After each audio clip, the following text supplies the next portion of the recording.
Hey, how's it going, you Prep Panthers? All right, we're here with another tutorial. This one should be a quick one on free body diagrams. All right. Now, if you all remember, I know a lot of you all liked working with free body diagrams because it was kind of easy to catch on to. But some of you all still might have had some struggles with it. And we're going to walk through that a little bit today. Okay. So free body diagrams, remember, are just a way for us to show what forces are acting on an object. We represent the object by a simple box, okay? And then we represent the forces as force vectors, which are arrows pointing in a specific direction that describe how much force is acting on that object, okay? So for example, we have our box here, and then we might have a couple force vectors. Let's just do 2 to start things off, okay? Now, with a free body diagram, the ultimate goal is to reduce all our force vectors into one single force vector, all right? And once we do that, we're going to draw a final box, all right? And that final box is going to have one vector acting on it, all right? So our goal is to get here, but we're starting here, all right? Now, when we work with free body diagrams and force vectors in general, we need to combine them, okay? Now, it's important to know you can only combine force vectors that are along the same plane. So east and west is one plane. So all east and west vectors can be combined. And then north and south vectors, that's another plane, all right? And those vectors can be combined. Now, just, for total transparency, if you wanted to combine one vector that was east and west with a vector that was north and south, you would have to use the Pythagorean theorem method.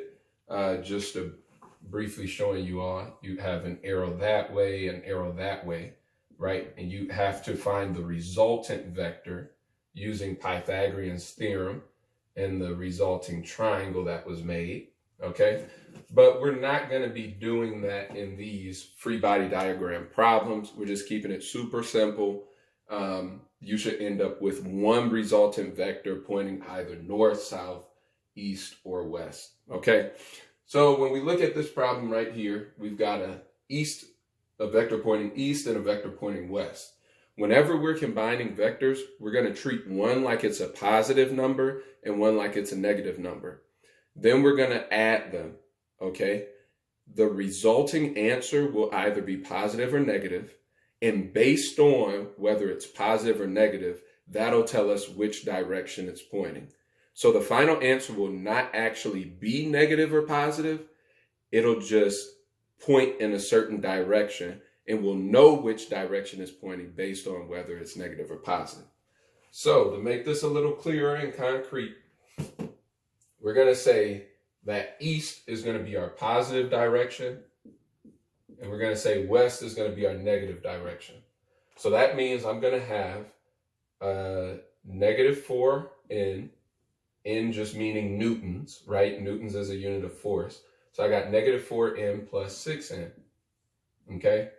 Now a negative 4 plus a positive 6 is going to equal a positive 2. You can do that in your calculator or in your head, right? Okay, so it's kind of the same as saying 6 minus 4, all right? So we've got 2n. Now, because that 2n is positive, we know it's pointing east. If that 2n would have been negative, we know that it would just be pointing west, okay? So we're going to go ahead and draw this final answer, right? We've got our final box. Let me do this in red to make it a little clearer. So we got our final box. 2 is positive, so we know it's pointing that way. And the vector is 2 newtons. Okay? So that's pretty clear. Let's go ahead and do 2 more examples. All right? For the next example, let's say we've got, let's do 5 newtons and 8 newtons. Okay, so now we've got 2 vectors along the same plane, north and south. Let's say that north is going to be positive, south is going to be our negative direction. So that means when I combine these vectors, I'm adding them, that's going to be 5n plus negative 8n, all right? Because 8n is in the negative direction, so it's going to be 5n plus negative 8n, all right? Now, 5n plus negative 8 is going to equal negative 3n, okay? So I got negative 3n as my final answer, all right? Now, when I'm solving this problem, right, I still have to draw my final free body diagram, okay? Let me move this up a little bit. So, because my answer is negative, I know it's pointing in the negative direction. So, it's not going to point up, it's going to point down, because down is the negative direction.